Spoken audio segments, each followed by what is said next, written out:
Welcome to Get Sleepy, where we listen, we relax, and we get sleepy. I'm your host, Thomas. Thanks so much for tuning in. Tonight we'll once again resume our sleepy retelling of the classic tale of Cinderella. This is the third and final installment of the series. I'll quickly recap what we've heard so far in just a moment, but if you haven't listened to the first 2 episodes yet, feel free to pause here and go back to play those now. You can come back to part 3 whenever you're ready. Also, for our premium subscribers, we'll be releasing the full story in a long-length stitched episode tomorrow night. In the second episode, Cinderella heads off to the ball in the pumpkin carriage, wearing the gold dress, slippers, and jewels given to her by her fairy godmother. Though she doesn't realize it, Cinderella is the most beautiful guest at the party, and she instantly catches the prince's eye. She spends the whole evening dancing with him. They are so caught up in dancing, they don't have a chance to tell each other their names, sparing Cinderella any possible trouble. Before midnight, she slips out of the room and returns home before the enchantment is broken. The following day, her stepmother and stepsisters are gossiping about the mysterious and beautiful stranger who captivated the prince all evening long. Cinderella realizes they are talking about her. Not long after, the prince holds a second ball. Once again, Cinderella is able to attend with the help of her fairy godmother.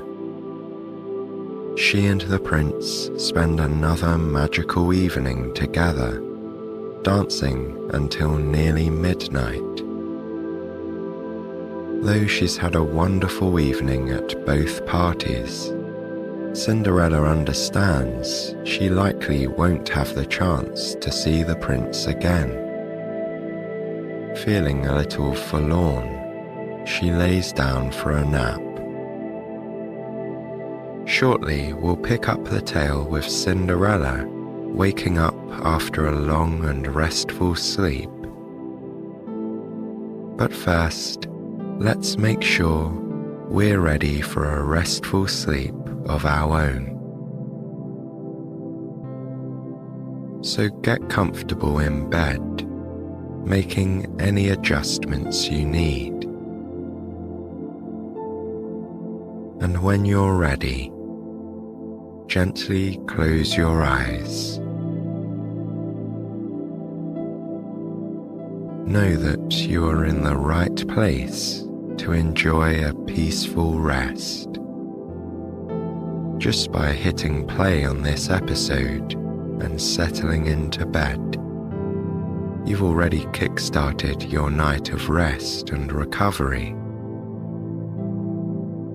Though you're likely still conscious of my words for now, the energy flowing within your body and mind will gradually start to slow down and dissipate. And you can allow this to happen without resistance. If you're anything like me, you might find that something pops up in your thoughts that tries to drag you back into a more heightened state of awareness. That's quite natural, and while it's frustrating, it's best not to engage too much and fight it, but to simply let it be. Try not to allow yourself to be pulled into battles with your worries and concerns. Instead, just remind yourself that now is not the time to deal with them, and bring your focus back to my voice.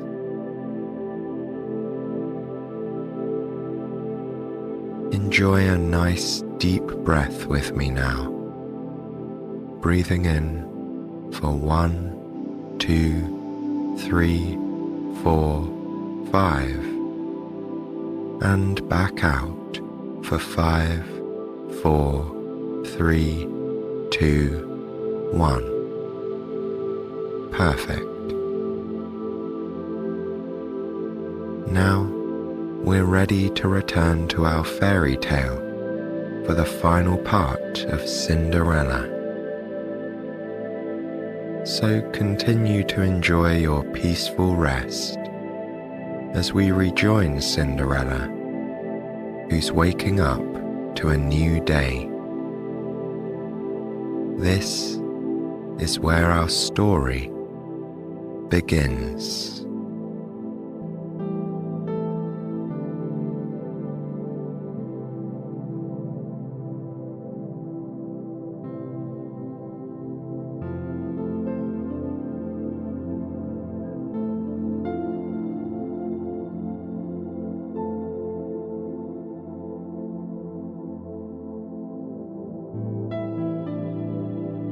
She awoke to a brighter day, feeling foggy. Lying there, staring up at the ceiling, Cinderella realized that it was her birthday. She was turning 18, and she was quite sure that nobody would even remember. She rolled over and looked at Henry, happily wagging his tail by the door. "It's my birthday, Henry," she said. The dog whined quietly and stepped from foot to foot. Cinderella smiled at him indulgently. "You'll have to be my present today," she said, as she rose and straightened herself up. While standing at her mirror, she noticed there was a bit of a commotion in the hallway. Imogen was calling down the corridor to Agnes, and they were discussing something in high-pitched voices. Cautiously opening her door, Cinderella stuck her head out to see what was going on. Her stepsisters were standing with Lydia between them, huddled over a piece of paper. Sensing her presence, all three of them stopped talking and glared at her directly. Then Lydia said, "Cinderella, it's about time you made an appearance, you lazy girl. Be hasty with your morning chores, for your skills will be needed in the drawing room. There is to be a third ball in just 3 days, and there won't be time to order new gowns. You'll have to dress up the ones Agnes and Imogen already have." With that, the three women turned away and went rushing down the hall to chatter about plans and to pen a note begging another neighbour for the loan of their carriage. Cinderella stood frozen in the long hallway, filled with conflicting emotions. On one hand, another chance to see Prince Edward, was the best birthday gift she could have asked for, one worthy of her fairy godmother. However, she also knew that she was perilously close to falling head over heels in love with a man who could never know her name. A man who surely wouldn't want to marry her if he knew the truth. Gazing down at her house dress and suddenly conscious of her messy hair, she imagined him arriving at their front door to meet her family. Then the image dissolved in her mind because it was too improbable to conjure any further. Shaking her head, she pushed the ridiculous notion to the back of her thoughts and went downstairs to begin her labours in the kitchen. This was going to be a trying day, she thought. And of course, she was not wrong. As skillful as she was with a needle, she was not a magician.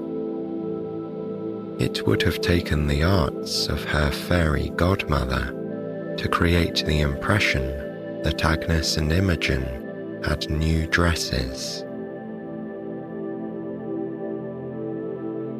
She spent the afternoon with Lydia barking orders as she tied one piece of lace after another and pinned this or that ribbon differently.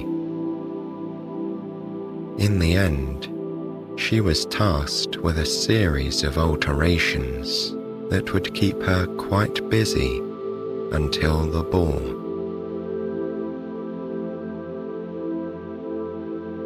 On the day of the ball, the entire household awoke to a heavy snowfall. And oh, how it was coming down. Worried that the roads would become impassable, Lydia bustled her daughters and their finery into the borrowed carriage once again and set off for the home of an acquaintance in town. From there, it would be a much easier journey to reach the palace that night. Accordingly, Cinderella convinced Cook to leave early so she might get home safely to her family. This left the girl alone with just Henry for company. It was a relief to have her stepsisters out of the house, but the grey hours of the afternoon seemed to last forever. She felt quite alone on the estate as the skies only grew darker. While she waited, curled up in the cocoon of her window seat, she got her thoughts in order. Yes, she decided, she would go to the ball, providing her fairy godmother appeared for her one final time. And yes, she continued, she would dance with Edward again. Blushing to herself, she was filled with joy to know in her heart that he would ask for her company again. And when the night was over, his family would leave the county. There would be no more reason for her to moon about. She would go on with her life and be grateful that she had met him, and that she had been this happy for a little while. The only remaining problem was how to somehow conceal her identity a third time. Deep in her heart, Cinderella knew she was fooling herself with all this well-intentioned resolve to move on. She knew that to see the prince again was to risk her heart, but she could not stay away. Pushing down any thoughts of the like, she stepped outside at dusk. The world was hushed, weighted with the silence that only a heavy snowfall can bring. The flakes came down thickly all around her, coating her hair and her shoulders within moments. She watched the ground, mesmerized, as she made fresh tracks in the purest white snow. Behind her, Henry silently created a miniature trail of paw prints to parallel her own path. She opened the gate with some difficulty, breaking through the small drifts that had accumulated around it. Then, feeling confident in the existence of the magic, she stood still and made no sound. She didn't even take a breath. She simply waited, closing her eyes and earnestly wishing for the enchantment to last one more night. It wasn't a sound or a light that made her open her eyes. Rather, she felt as if a million tiny crystals washed over her, and she knew that it was happening again. Opening her eyes, she gasped, for the gown that hung before her in the hazel tree was unlike any she had ever seen. If a person could collect the stars in the sky and weave them into a divine fabric, that's what her fairy godmother had done to conjure this dress. It wasn't silver. It was as if it was made of diamonds and light. The skirts were like gauze, floating and shimmering with every small movement of the breeze. Two impossibly dainty, brilliant slippers stood on the ground beneath. They looked as if they were made of glass, an effect no mortal shoemaker could have created. And on the branch next to the gown, instead of a necklace, a modest little diamond tiara glittered. Like the topaz and sapphire jewelry, Cinderella recognized it as a piece her mother had once worn on very special occasions. Her mother would be with her tonight. Overcome with gratitude, Cinderella turned to the ethereal benefactress once again. but her smile soon fell. How would she get to the ball? The weather had made the road nearly impassable. "Is it too late?" she asked the beautiful apparition. At this, her godmother gave a laugh so musical it almost sounded like chimes, and she shook her head. Waving her hand in the general direction of the pumpkin, for it was now buried under the snow, she made a flourish.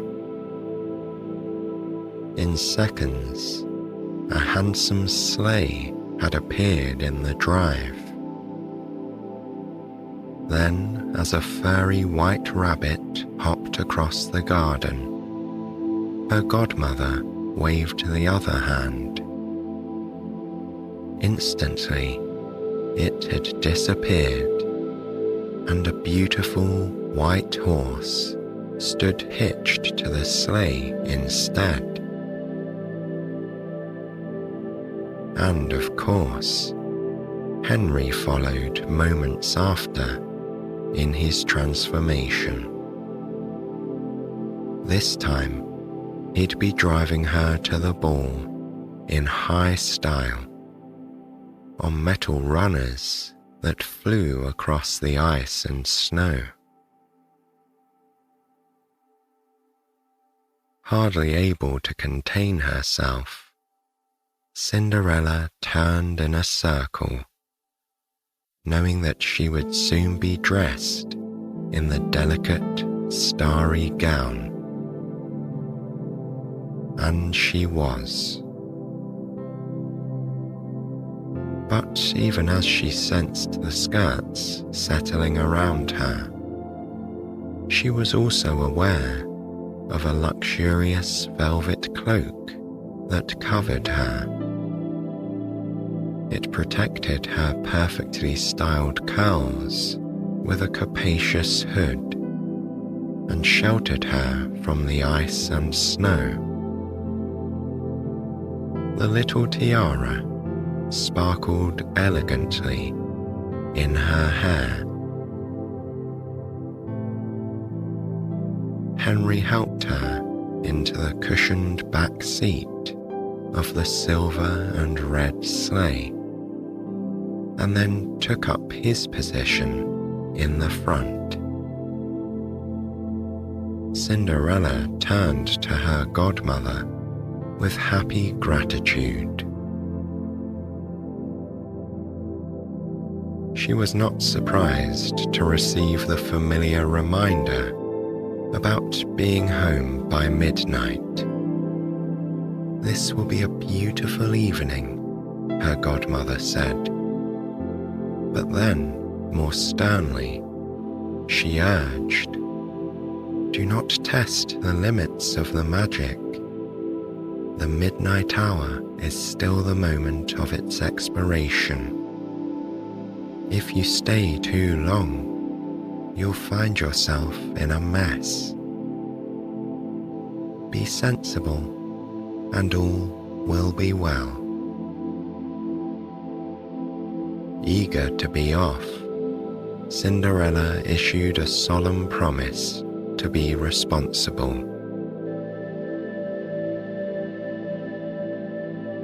Their swift progress towards the third and final royal ball was dreamlike. The weather was unrelenting, dropping a heavy curtain of white all around the speeding sleigh. However, in contrast to the rumbling and bouncing of the carriage, the sleigh made Cinderella feel like she was flying. Wrapped inside her protective coat, safe from the elements, she watched the ghostly landscape glide by. It was otherworldly. Despite how quick the journey was, her arrival could not come soon enough.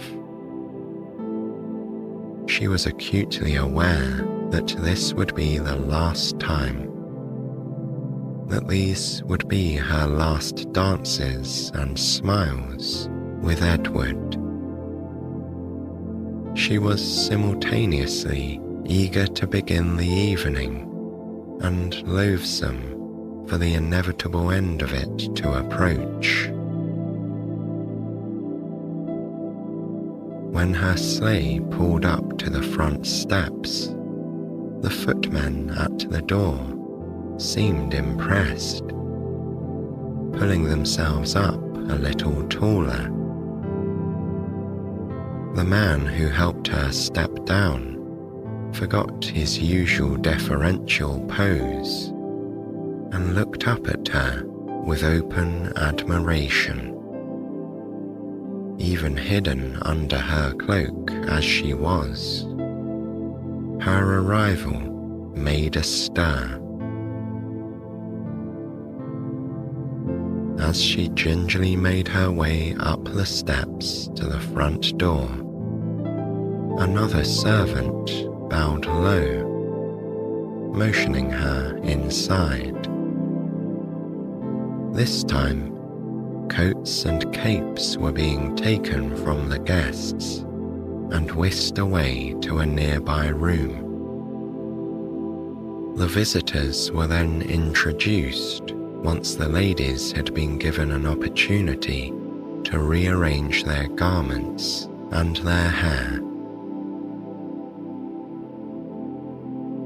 Cinderella took careful note of the location of the cloakroom.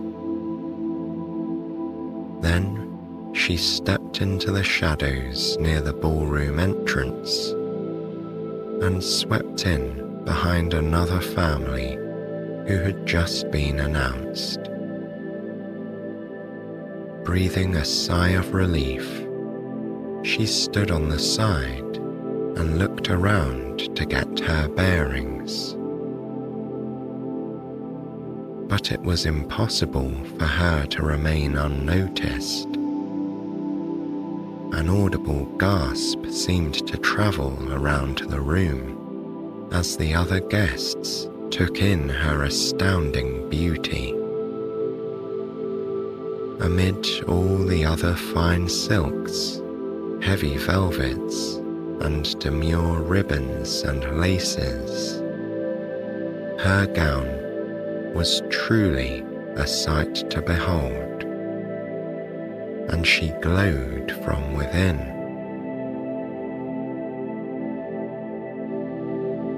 Cinderella turned uncertainly and nodded politely to the people staring at her on either side. Thankfully, she was rescued by Edward, who appeared starstruck in front of her. Bowing low, he invited her to dance. If previous waltzes had been invigorating, or delightful, or enchanting, this one was like a spell. At first, they swayed through the steps with their eyes locked. Not a word passed between them. It was like a magnet drew them together. Their embrace was decorous, but also inseparable. When the music changed, there was no question of changing partners. The prince would have no other.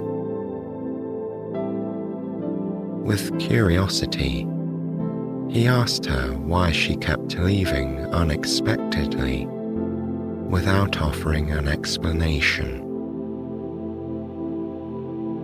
Cinderella had anticipated this question. and she knew that evasiveness was her only option. Falling back on the privilege of a lady to her privacy, she apologized for the inconvenience and said that she had been called away at the last moment. Edward knew he must be satisfied with this answer, and they returned to dancing in silence. But not before he impulsively said, "I do believe you are the most beautiful woman I've ever seen." Cinderella blushed deeply at this, unable to hide her pleasure at his words.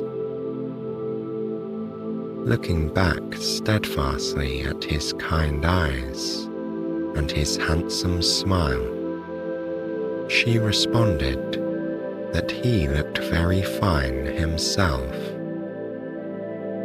and the two danced on, oblivious to the rest of the company.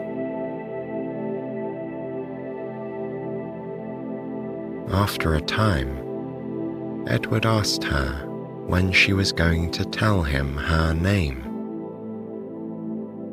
She responded that since he was not good at guessing, she would tell him what she called her little dog, and that he would get her name if he asked her after midnight.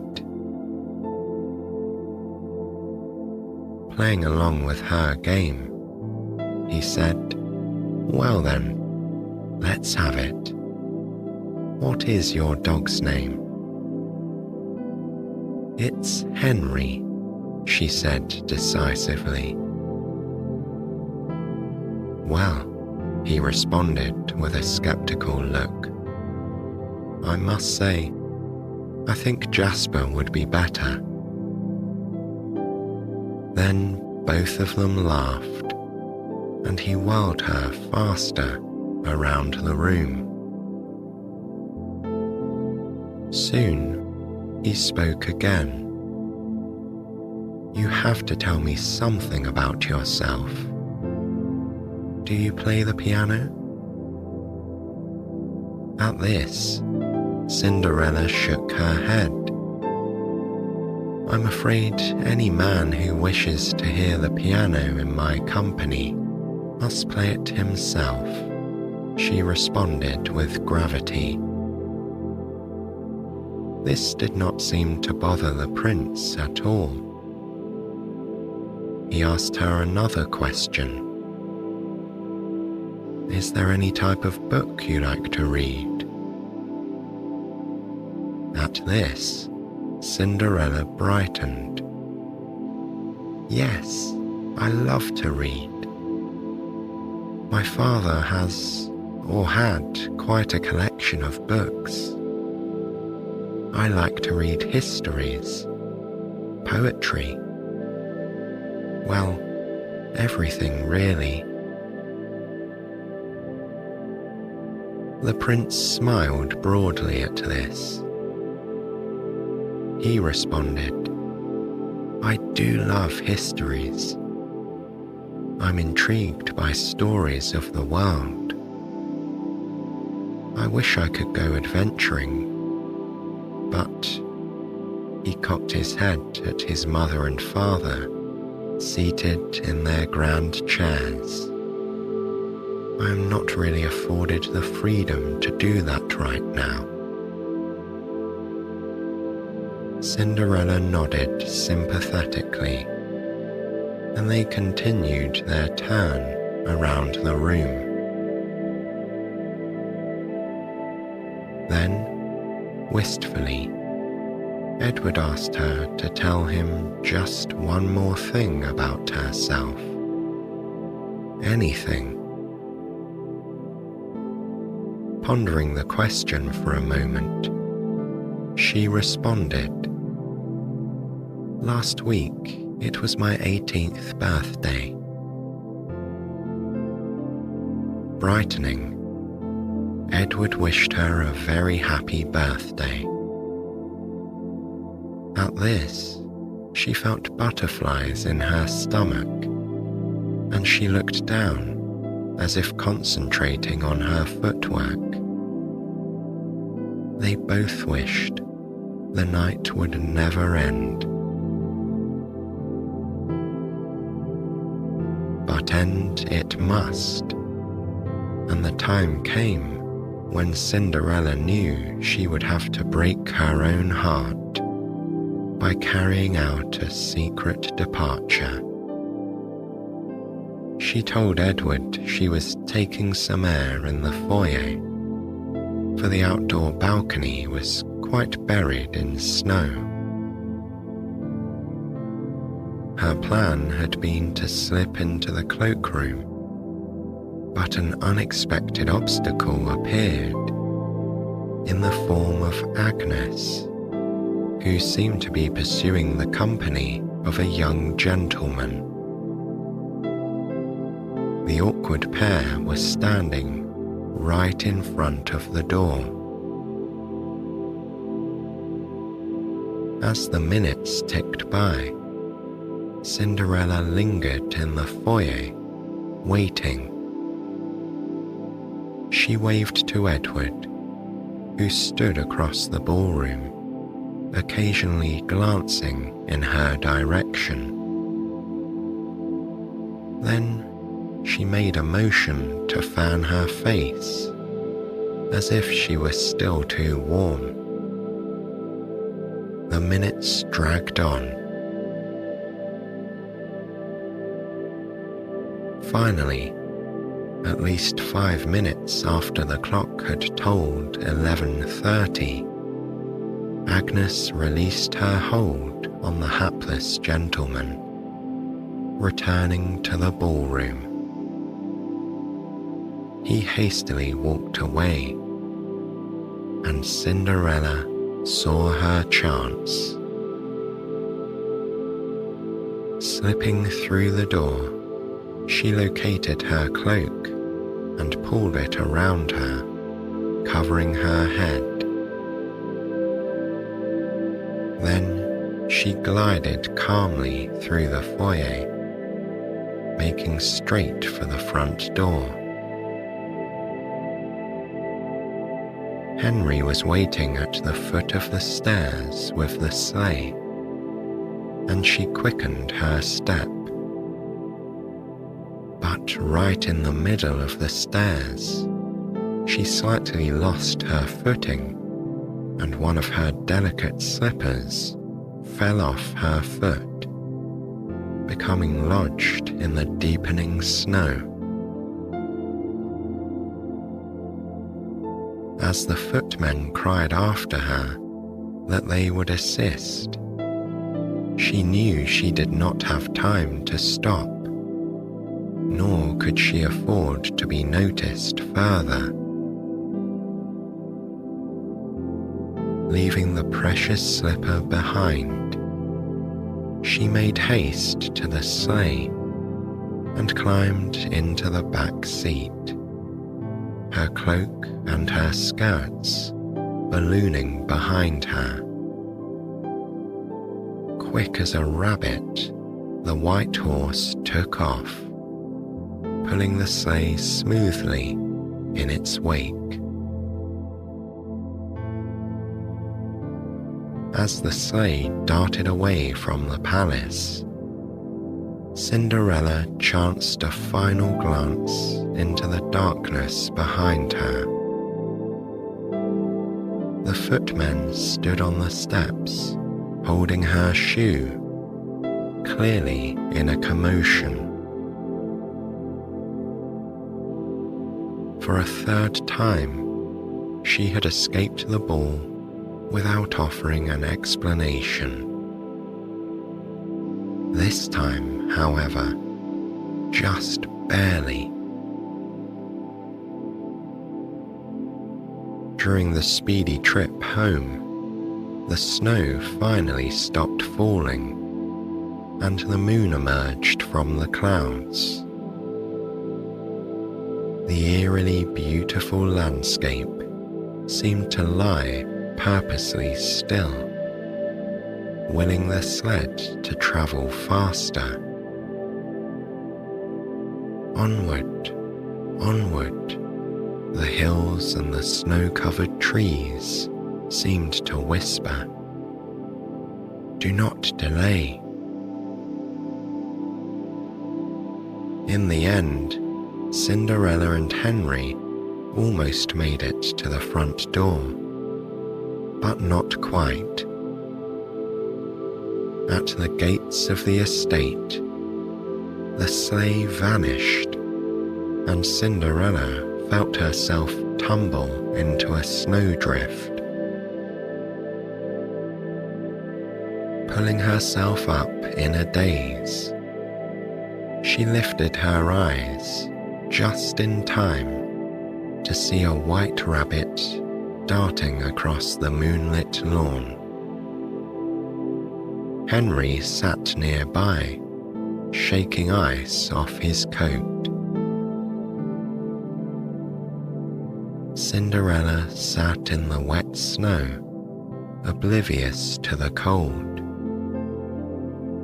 She looked at the fat pumpkin and then pulled herself to her feet. She left the heavy gourd there by the gate. It wasn't until she had trudged up the drive and climbed the front stairs that she realized something odd. Her cloak had vanished. Her clothes were once again rags. The tiara was gone. But one slipper still clung to her left foot. In amazement, she reached down and removed it, balancing the sparkling item in her palm. She didn't understand how it was still with her, but she would treasure it and hide it well so that nobody could take it away. Pushing her way into the dark house, she went straight to her room and pulled the covers of her bed over her head. In moments, she had succumbed to a dark and dreamless sleep.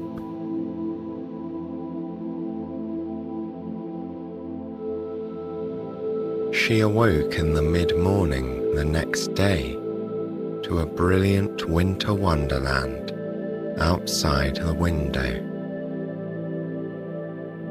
The storm had passed, and the sun reflected off every surface, filling even the gloomiest corners of the old house with natural light from outside. Cinderella dragged herself from her bed and went to her window seat. Peeking down at the front steps, she could see that Lydia and her stepsisters had somehow made it home in the wee hours of the morning. She was sure it must have been an arduous journey, a suspicion that was further supported by the silence in the hallway. They were all still abed, and probably would be for hours. Turning around in her nook, Cinderella's eyes fell upon the dainty shoe that sat on her dressing table. What a wonder it was that the slipper was still here, she thought to herself. What lapse had occurred in the magic that it had been left behind?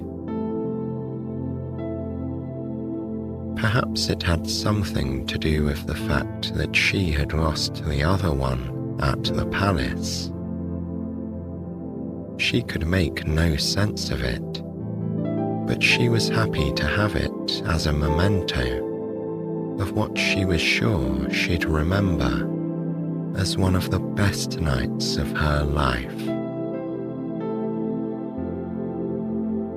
Wistfully, she tucked the shoe far underneath the dressing table.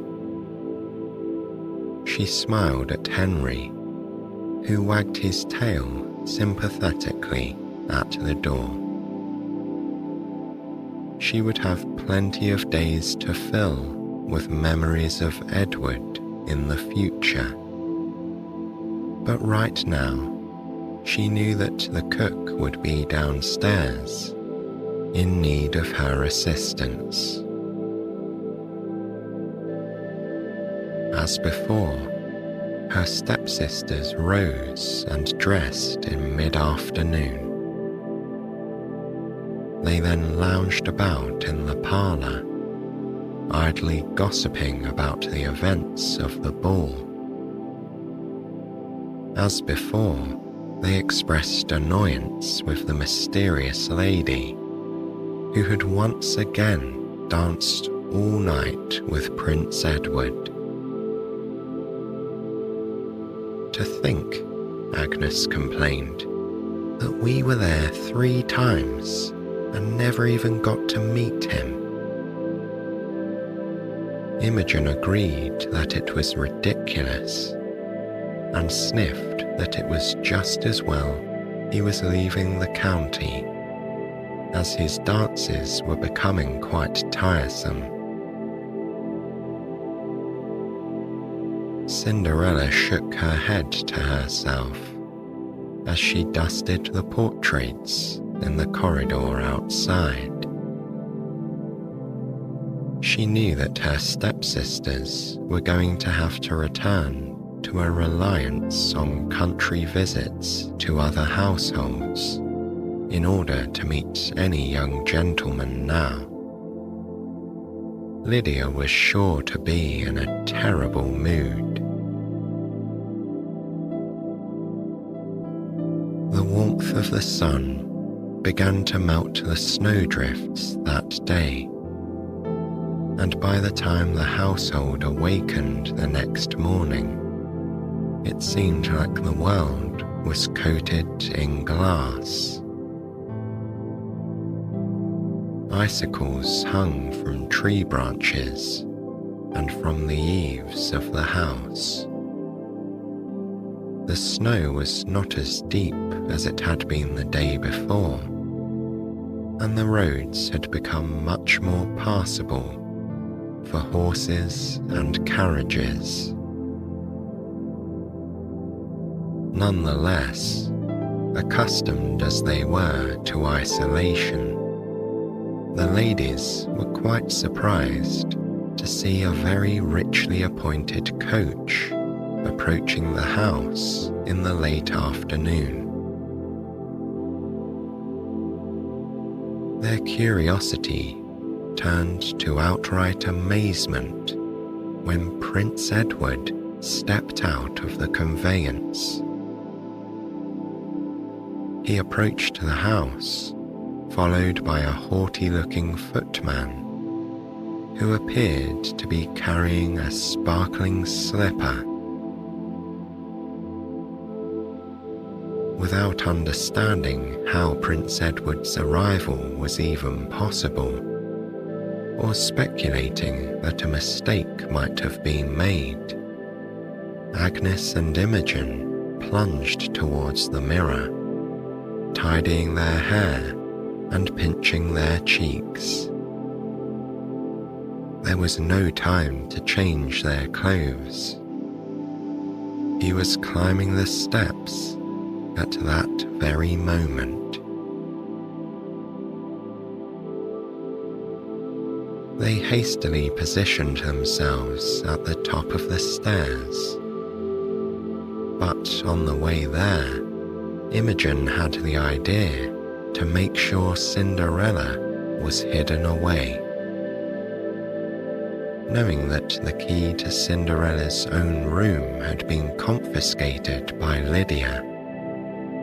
Agnes pushed the girl into Imogen's chamber and pulled the door shut, locking it from the outside. Cinderella thumped at the door. She didn't fully understand why she had been locked in, but she knew it had something to do with a surprise visitor. To be trapped in Imogen's messy chamber was an insult greater than she could quietly bear. Meanwhile, Lydia dragged the cook upstairs and bade her open the door because she was the only person available in the house who appeared to be a servant.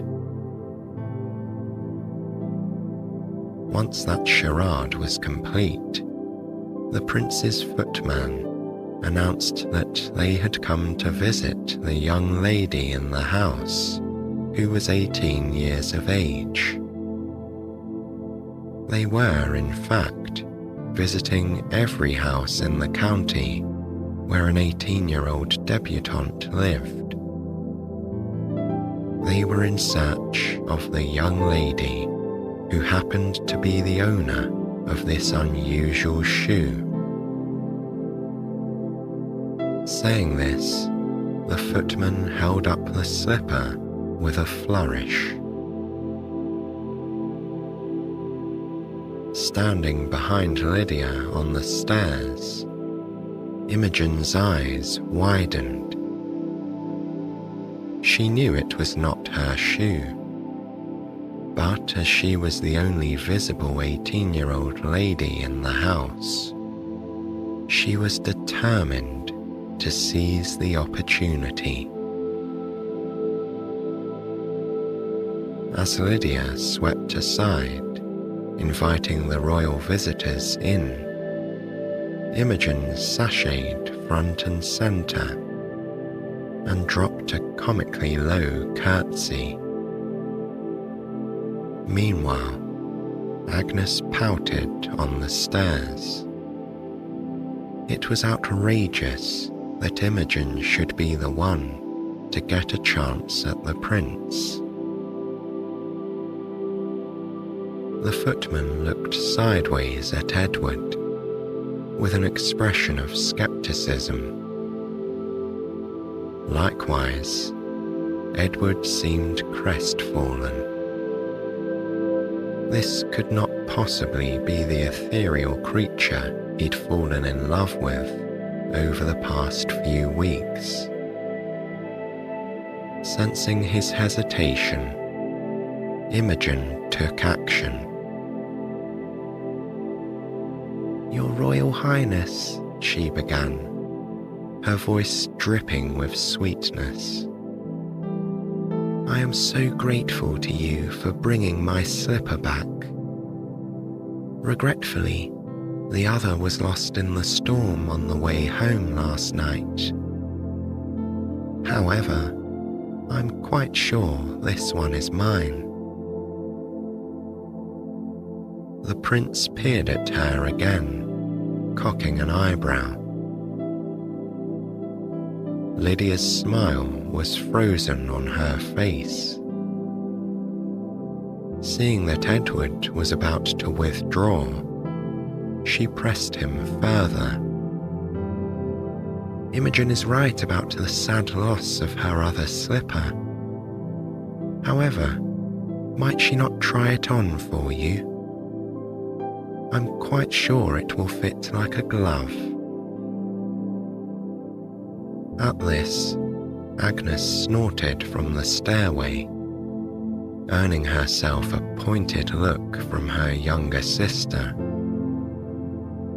Imogen's feet and hands were on the large side, and this slipper appeared to be quite petite. All three women were aware that getting Imogen's foot into it would be quite a task.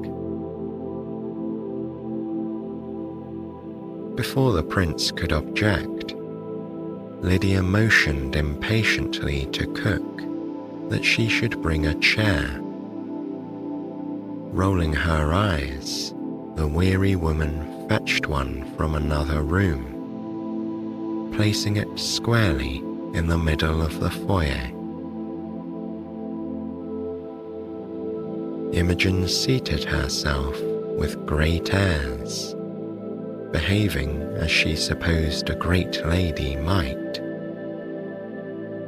Then, summoning a bit of a blush, she lifted up her foot and presented it to the royal servant. Giving the prince another wry glance, the man politely knelt down and attempted to slip the shoe onto Imogen's foot. He wriggled it, he knocked it, he adjusted its position. Imogen attempted to assist him, twisting her ankle this way and that, and furrowing her brow in concentration. Finally, by some miracle, she managed to jam her foot precariously inside, although the shoe was bent and clearly did not suit her at all. Nonetheless, she saw a chance for victory. "See," she said brightly, "it's as if it was made for me." Then, covering her mouth in a false show of modesty, she added, "And of course, it was. It's my slipper. Mine. You can tell." Edward stood there, wordless. He looked like he might feel a bit unwell. But just then, there was an interruption that saved him from further unpleasantness. A little dog came running down the stairs, whining.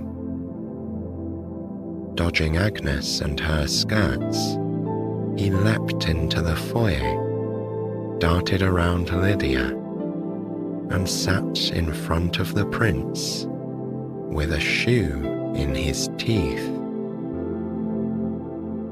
Edward's eyes widened with surprise, for it was the exact match that he was seeking. And he was not the only one who appeared shocked. One by one, each woman in the hall widened her stare and brought a hand to her mouth. Replaying the ball in their minds, Lydia, Agnes, and Imogen realized the truth at the same moment. The mysterious girl had been none other than Cinderella. This all happened in a matter of seconds, and Imogen made a move to grab the slipper from the dog's mouth. "My shoe," she said, as if delighted. But the faithful pup would not relinquish his treasure. He held fast to it, digging his little feet into the rug and pulling backwards. A comical tug-of-war ensued, and Agnes dissolved into a very inappropriate fit of laughter. Then, failing to grab the shoe after several moments, Imogen said, "Henry, let the slipper go."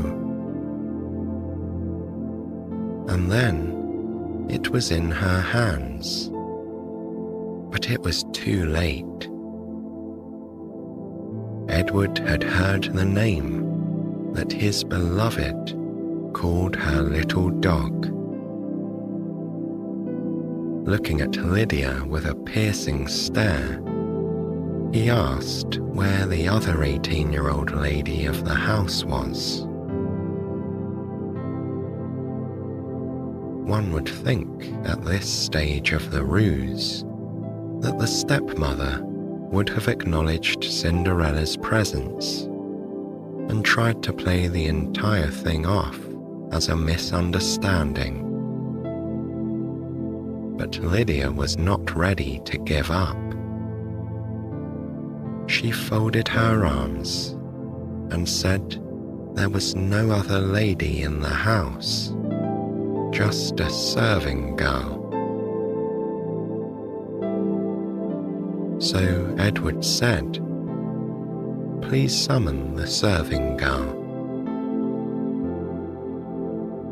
Spluttering with indignation, Lydia tried to make another excuse, but it was too late.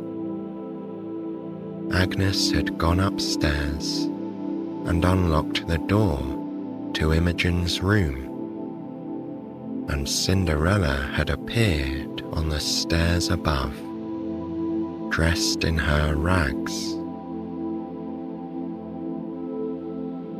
Now, one could say that Agnes did this to spite Imogen.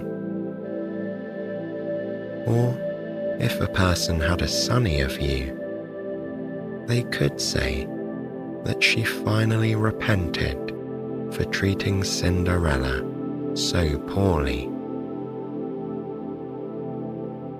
Then again, isn't it wise to ally oneself with a person who is about to become a princess?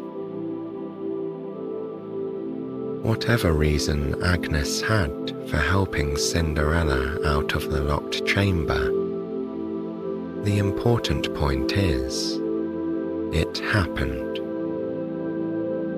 And in doing so, Agnes was the final, improbable bit of magic that made Cinderella's dreams come true. The moment that Edward spied Cinderella, a silent transformation overcame the players assembled in the foyer. The prince's face was beaming. Cinderella stood defiantly, finally ready to reveal herself. Lydia seemed to be composing herself in preparation to fawn all over her stepdaughter, offering explanations. Imogen looked angry, whereas Agnes, standing on the landing with a key in her hand, appeared at peace. And the footman and cook, they had the appearance of two people who had seen justice done. They were obviously delighted. Henry broke the spell, bouncing up the stairs to greet his mistress. And at that moment, everyone was moving. The prince walked towards Cinderella as she descended the stairs, and all the ladies were aflutter. Then Edward and Cinderella stood like an island in the midst of the confusion, their eyes locked together. neither of them wanted to be parted again.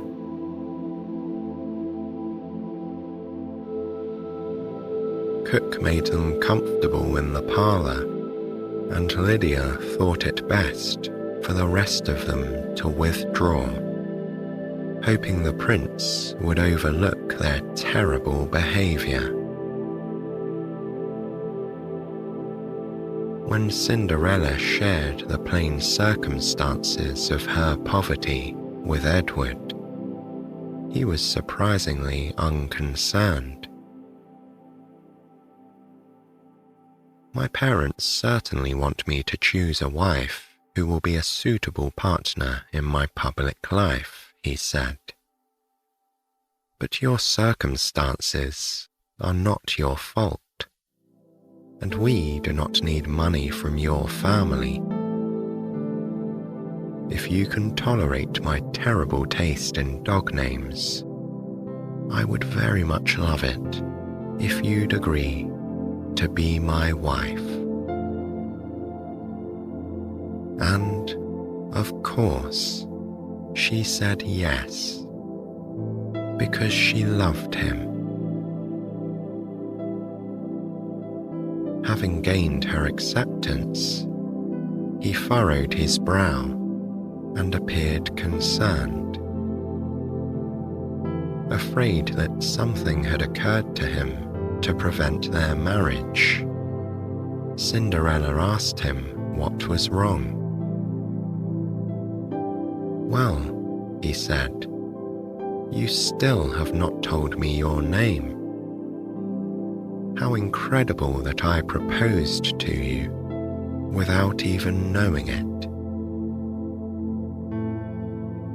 "Ah," she said, smiling. "My stepsisters and my stepmother call me Cinderella, but I would much prefer that you call me by the name my mother and father gave me, which is Arabella." Edward smiled, for he finally knew the name of the woman who had captured his heart. And so it was that later that week, Arabella gathered Henry and her few possessions and was whisked away to the palace, where an army of servants helped her prepare for her nuptials. After all, there was so very much to do, and it was far too much to put on Cook. Before she departed, Arabella returned one last time to her mother's garden, where she knelt down and uncovered her mother's box of jewels. Opening it carefully, she saw that they were all still there, as if they'd never been disturbed. The topaz, the sapphire, and the tiara lay nestled safely next to her mother's wedding ring. This last item she held up to the light, turning it every which way. She decided she would wear it when she was married. A few weeks after she moved into the palace, Edward appeared in the elegant drawing room while she was discussing some aspect of her wedding dress with the seamstresses. He appeared very excited and told her that he had a surprise for her. Stepping aside, he revealed Malcolm. Neither father nor daughter could contain their joy, and everyone in the room was quite moved by their happy reunion. Malcolm looked like he had aged many years during his travels, and he explained that his expedition had gone off course and then become stranded in an unfamiliar place. There had been no way to send a letter, and they had lost the ship that would have brought them home. Edward had hired men to track her father's last known whereabouts, communicating with local people and following clues. These emissaries of the prince had beaten a path to where Malcolm and his men were stranded. Edward had brought her father home to her, which was the greatest gift he could have possibly given on the occasion of their wedding. She tearfully apologized to Malcolm that she had not been able to keep the estate in order, but he told her that she had done magnificently, and he expressed regret that Lydia had allowed such a burden to fall on her shoulders. If anyone bore fault, it was Lydia and her daughters. And the question of what would happen to them was the next order of business. Malcolm's journey had not resulted in great wealth, and he was facing lean times on his estate. Lydia was greatly displeased at this, but she was his wife, and they would manage. As for Agnes and Imogen, Arabella decided that they should have a chance to redeem themselves. Feeling rather magnanimous, she offered them both places at the palace, although she thought it best if they were not in her personal entourage. After all, water under the bridge is easier said than done.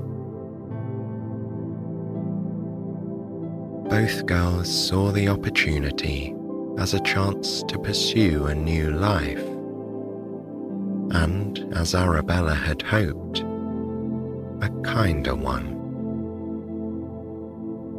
So it was that Cinderella laid her past resentments to rest.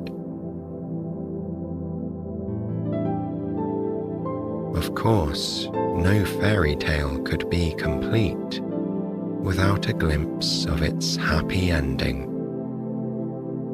And you can rest assured that Arabella and her prince had that in spades.